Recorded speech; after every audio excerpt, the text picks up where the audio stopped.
les amis parieurs, c'est Jérôme et ce mercredi on prend l'avion et direction le soleil du sud-est de la France sur la Riviera et plus précisément sur l'hippodrome de Cagnes-sur-Mer pour un quintet plus dans un handicap de plat. Et qui dit handicap dit roulette, donc au petit bonheur la chance. Allez, on ne perd pas de temps, c'est parti les amis.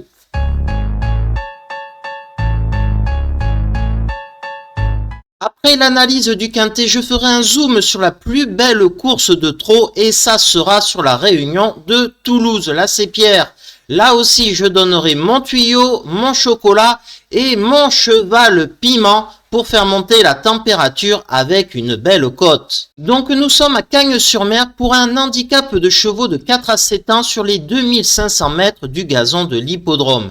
Il est quasi impossible d'éliminer un cheval parmi les 15 concurrents car c'est l'objectif du handicapeur d'égaliser les chances de chaque cheval. Donc pas de chevaux à éliminer dans ce quintet. Mon tuyau dans cette course, ça sera le numéro 1, Palus Argentus. Il reste sur deux contre-performances ce 17 janvier et le 27 janvier sur l'hippodrome de Cagnes-sur-Mer. 2 échecs et puis en plus c'est le top weight de la course. Alors pourquoi je l'ai choisi? Déjà ces 2 échecs, c'était après une longue absence de près d'1 an et demi. Donc il va revenir petit à petit en forme et puis c'est quand même le meilleur cheval du lot. Imaginez quand même qu'il a enchaîné 2 victoires au niveau Listed Race. Je vous les montre là, début 2022. Des victoires à des niveaux bien supérieurs. Et là aussi, sa dernière course handicap, c'était une victoire. C'est le meilleur cheval en classe pure, loin de là, puisque c'est lui en plus qui a le plus de victoires dans ce Quintet Plus handicap, avec 9 victoires quand même. Donc, l'entraîneur Christophe Escuder a 2 participants dans la course de ce quintet. Et puis son jockey attitré, Anthony Crastus, eh bien, il a quand même préféré de monter le 1 au lieu du 5. C'est quand même une bonne indication. Il est pris en valeur 42, bien évidemment, vu la qualité de toutes ses performances, mais le poids n'est pas un problème puisqu'il a montré qu'il pouvait faire quand même de très belles performances ainsi. Et donc, on peut lui faire confiance, tout dépendra bien évidemment de son degré de forme. S'il est revenu au top, ou en tout cas pas loin à 90%, il jouera un rôle prépondérant dans ce Quintet Plus. Et que nous dit son entraîneur Christophe Escuder? Il a donné 2 interviews. La première, il a dit comme quoi le cheval n'était pas encore à 100% de ses moyens, mais qu'il était en plein progrès, forcément. Ces 2 dernières courses lui ont fait du bien et qu'une piste bien souple l'aiderait à sa tâche.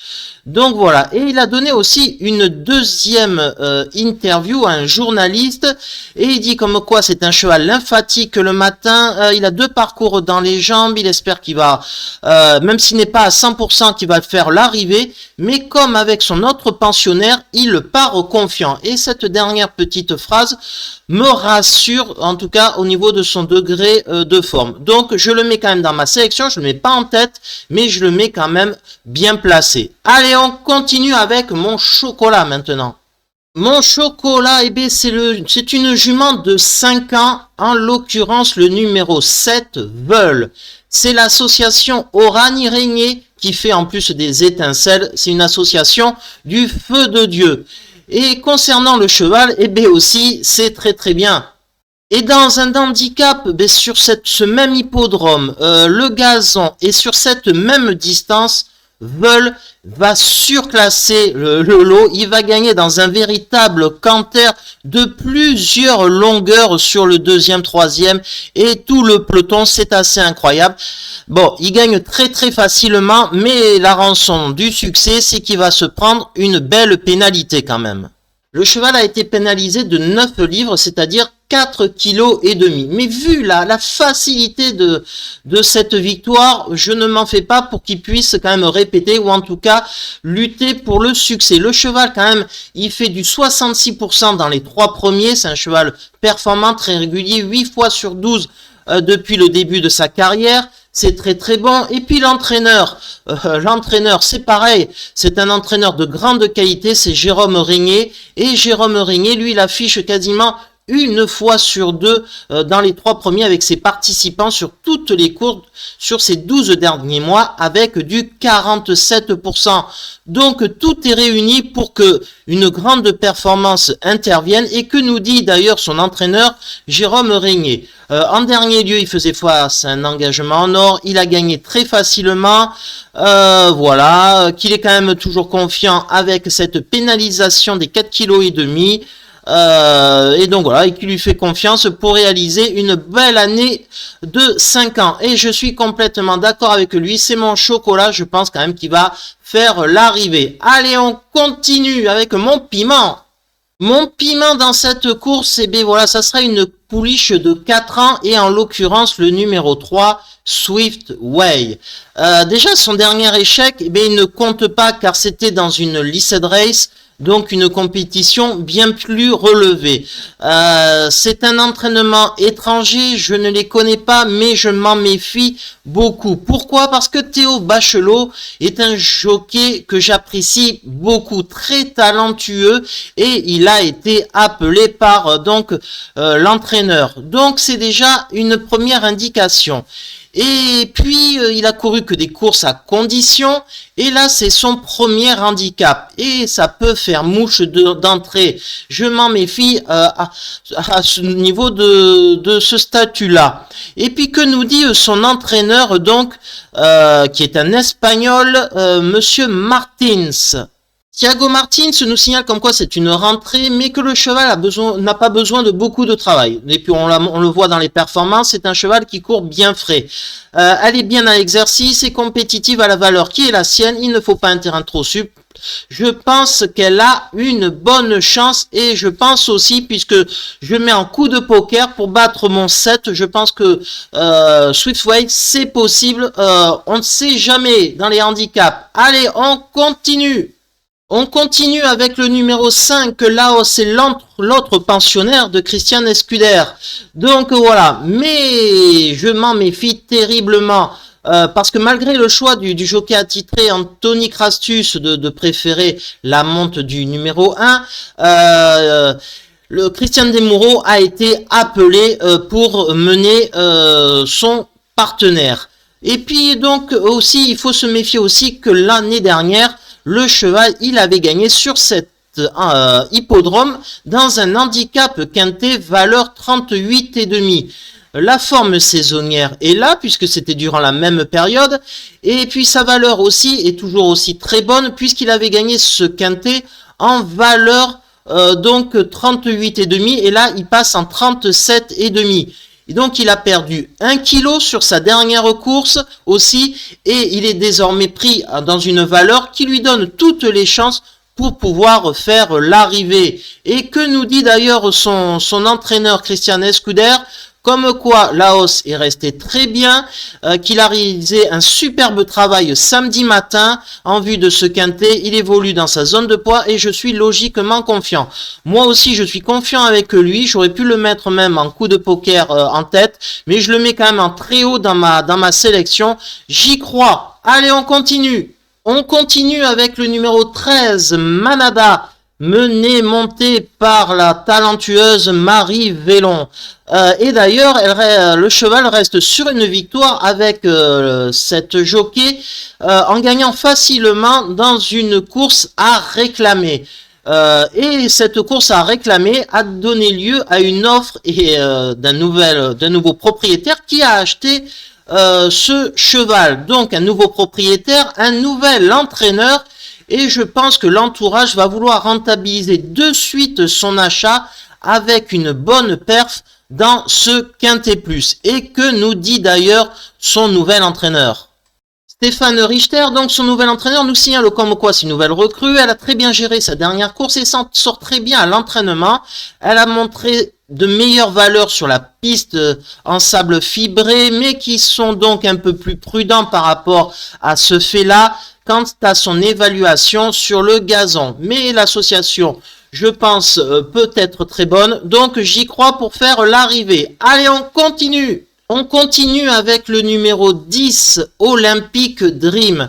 C'est un cheval qui reste que sur des contre-performances, donc c'est vraiment pas rassurant. Alors pourquoi je le mets dans ma sélection? Là aussi c'est un coup de poker, faut tenter des choses par rapport à des petites infos qu'on peut avoir. Mais tout simplement le 10, eh bien, le cheval est supplémenté. C'est-à-dire que l'entourage, entraîneur et surtout le propriétaire de ce cheval a payé un supplément afin que celui-ci participe à cette épreuve Quintet Plus. Donc il va falloir qu'il rajoute 3% de l'allocation totale de cette course. Donc je pense que son entourage en attend quand même une bonne performance pour rentabiliser cette supplémentation, d'où mon choix. Et que nous dit d'ailleurs son entraîneur Nicolas Collery? Mais comme quoi il n'a pas la moindre marge de manœuvre, hein, je vous l'ai dit, hein, les performances sont vraiment pas terribles, elle évolue dans un bel état de forme et il est difficile de l'imaginer s'imposer, ça c'est sûr, à ce niveau en valeur 35. Mais une place est possible et puis comme je dis, il va falloir qu'il rentabilise les 3% sur la location, donc à peu près 1500 € à gagner avec une petite place. Donc c'est quand même possible. Ensuite, et là aussi, ça va être un coup de poker. Je vais choisir le numéro 14, Clé. Pourquoi je choisis ce cheval-là, alors qu'il reste quand même sur des contre-performances qui sont pas du tout rassurantes? Tout simplement, c'est que l'entraîneur lui met des œillères australiennes pour la première fois.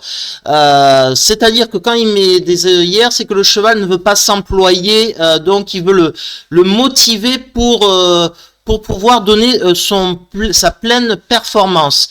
Donc voilà, en plus c'est un jeune cheval qui a que 4 ans, il n'a que 7 courses, c'est le cheval qui a le moins couru dans cette compétition, donc c'est un cheval qui est encore vert. Donc ces œillères peuvent le transcender ou pas, voilà, et si ça le transcende pas, eh ben il sera dans les choux comme lors de ces dernières courses. Donc c'est un coup de poker que je fais, on va voir ce que ça donne. Et que nous dit son entraîneur du reste, Édouard Montfort? Comme quoi, eh c'est un cheval immature, je vous l'ai dit, il a très peu couru, c'est un 4 ans. En dernier lieu, il a passé son temps à regarder les autres, il n'était pas concentré. L'allongement de la distance devrait servir ses intérêts. Comme il a gagné à deux reprises, il a été beaucoup pénalisé au point. Il s'est pris au niveau en référence 11 de plus, hein. Donc c'est énorme. Il n'a plus trop de marge de manœuvre. Il constitue un point d'interrogation. Il en saura plus après la course. Et oui, on est bien d'accord avec lui. Bon, c'est un coup de poker, je le mets en bout de combinaison, on ne sait jamais ce que ça peut donner. Enfin, dans ma sélection, ça sera le numéro 16, One Point, monté par Sylvain Ruiz et la famille Prodhomme. En tant qu'entraîneur, il faut toujours s'en méfier. Et justement, regardez, dans ce Quintet Plus, c'était sa dernière course. Le cheval One Point avait fini 4e sur cet hippodrome et le parcours de Cagnes-sur-Mer, c'était sur les 2150 mètres. Il avait fini 4e dans ce handicap. 4e en faisant un bon parcours, un bon finish sur les 2150 mètres là de la piste, alors que le Quintet, ça sera sur les 2500 mètres.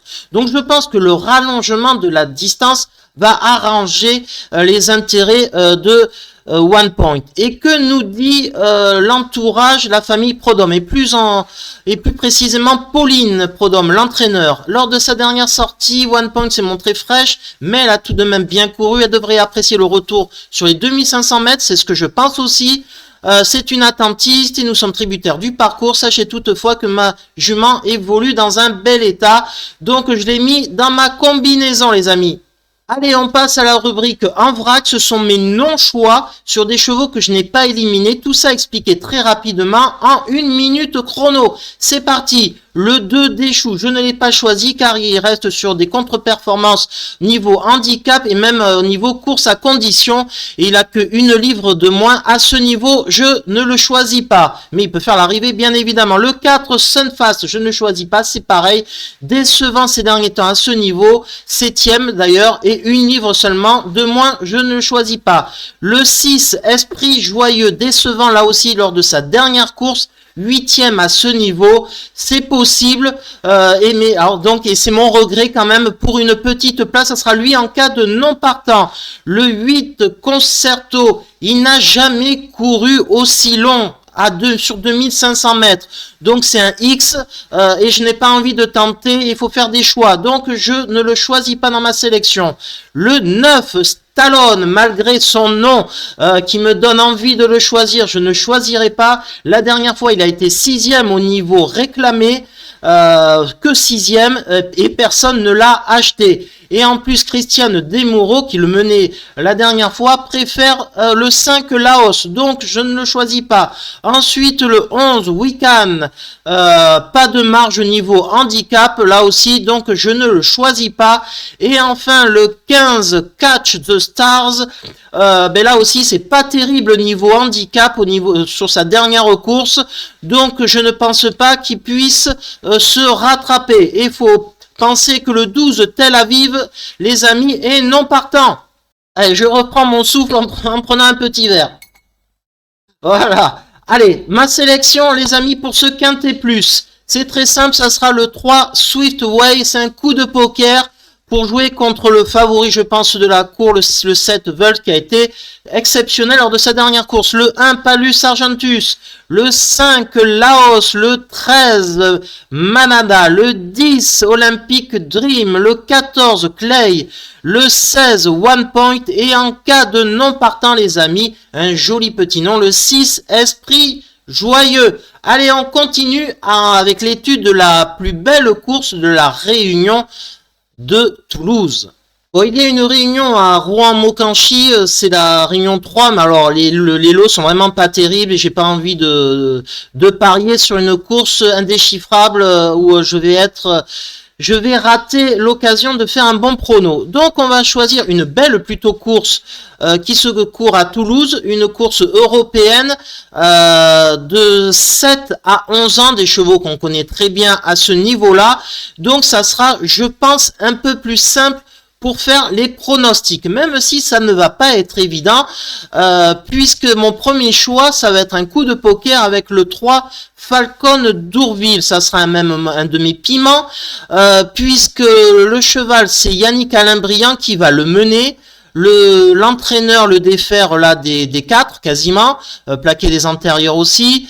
Le cheval n'a pas couru depuis quasiment 1 an. Il a fait une course d'entraînement de remise en route la dernière fois. C'était pas exceptionnel. Où en est-il? C'est la question.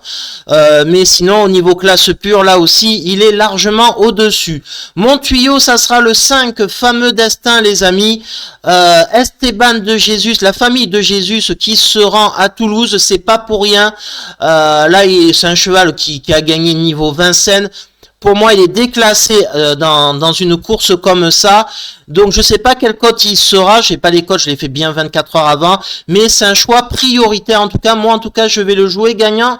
Les amis, je vous dis tout. Ensuite, le 6 Franceville. Là aussi, ça sera un piment. Je pense que ça sera une grosse cote, le cheval. C'est un cheval vraiment de qualité, entraîné par Franck Terry. C'est une grosse possibilité pour faire l'arrivée à une belle cote. Donc, je vais le mettre dans ma sélection. Ensuite, Christophe Fate, je m'en méfie toujours de cet entraîneur. Il a dû bien préparer son cheval entre amis, qui est un excellent cheval, 31 fois sur 66 dans les 3 premiers. C'est un cheval qui fait 1 fois sur 2 dans les 3 premiers.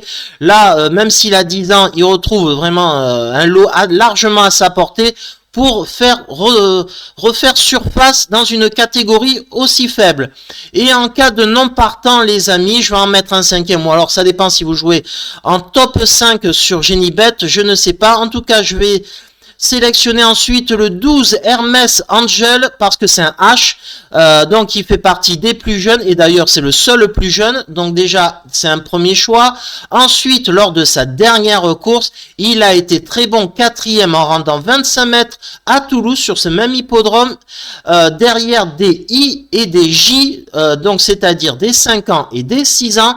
Donc ça montre toute la qualité et la forme de ce cheval pour pouvoir faire l'arrivée, même s'il n'est pas très bien engagé en gain. Donc c'est une possibilité pour faire une belle place à une belle cote. Donc les amis, ma sélection, c'est 3, 5, 6, 7 et puis le 12 si vous faites un top 5 sur Genibet. Voilà les amis, je vous dis à bientôt pour de nouvelles aventures sur les courses hippiques car ça ne s'arrête jamais, c'est tous les jours et c'est pour notre plus grand bonheur. Allez, ciao les amis!